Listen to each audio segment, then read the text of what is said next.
சொன்னாங்க, இந்த 10,000 ரூபாய் கடன் வந்து முதல் தவணை, இரண்டாவது முறையாக அவர்கள் கடன் வாங்கும் போது 50,000 ரூபாய் இரண்டாவது கடன். இந்த மாதிரி தொடர்ந்து வந்து கொடுத்துட்டு இருக்காங்க. மூணாவது வாங்கும்போது 1 லட்சம் ரூபாய் அப்படின்ற கடனை கொடுக்குறாங்க. ஆனா இந்த திட்டத்தையும் இந்த திமுக அரசு தன்னுடைய ஸ்டிக்கர் ஒட்டி கட்டிடுச்சு. அப்புறமா வந்து பாத்தீங்கன்னா போஷாக்கு திட்டம், பெண் குழந்தைகளுக்கு ஊட்டச்சத்து இல்ல, கர்ப்பிணி தாய்மார்களுக்கு ஊட்டச்சத்து இல்ல அப்படின்னு சொல்லிட்டு ஊட்டச்சத்து திட்டம். இது வந்து பாத்தீங்கன்னா 1.3 லட்சம் கோடி பெண்களும் தாய்மார்களும் வந்து இதுல வந்து பயனடைஞ்சிருக்கிறாங்க. இன்னைக்கு பாத்தீங்கன்னா பெண் குழந்தைகளுக்கு சத்துணவுல முட்டை போடுறாங்க, நல்ல முட்டையா போடுறாங்க. சாப்பாடுல புழுப்பூச்சி, குழந்தைகளுக்கு கொடுக்கிற உணவுல கூட புழுப்பூச்சி. இதெல்லாம் என்னன்னா காலை உணவு திட்டம் அப்படின்னு அரசு பள்ளிகளை ஒரு திட்டத்தை வந்து உருவாக்கி இருக்கிறாங்க.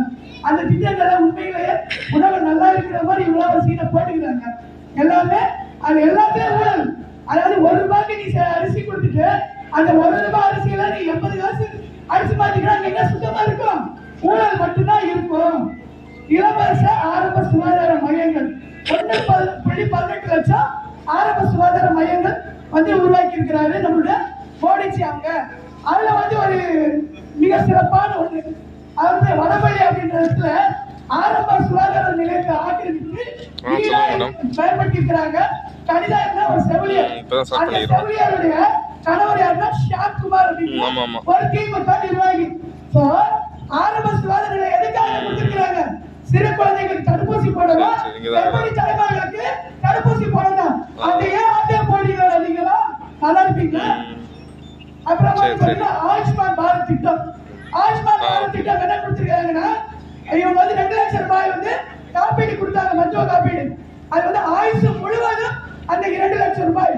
ஒரு வீட்டுக்கு ஒருவருக்கு ஒரு ஆபரேஷன் பண்ணா குறைந்த 3 ல இருந்து 4 லட்சங்கள் தேவைப்படுகிறது.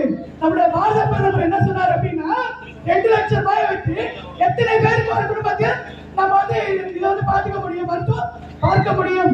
ஆகையினால என் மக்களுக்கு ஆண்டுதோறும் 5 லட்சம் ரூபாய் மருத்துவ காப்பீடு நான் கொடுக்கிறேன் அப்படின்னு சொல்லி 3 லட்சம் ரூபாய் வந்து மத்திய அரசு, 2 லட்சம் ரூபாய் வந்து மாநில அரசு 5 லட்சம் கொடுத்தாங்க ஆண்டுக்கு.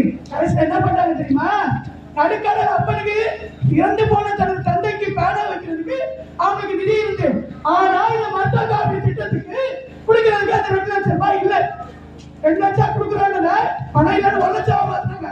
சரி, நான் 4 லட்சம் கொடுக்குறேன்னு என் பிரதமர், பாரத பிரதமர் நரேந்திர மோடி அவர்கள் சொன்னாங்க. அந்த 1 லட்சத்தை கொடுக்க கூட அவங்களுக்கு துப்பு இல்ல, நிதி இல்ல. ஆனா பேனா வைக்கிறதுக்கு நிதி இருக்கு. அப்புறமா பாத்தீங்கன்னா அடுக்குமாடி குடியிருப்பு திட்டம் 2008 ல இருந்து 14 வரைக்கும் 1.88 கோடி தான் பயனடைஞ்ச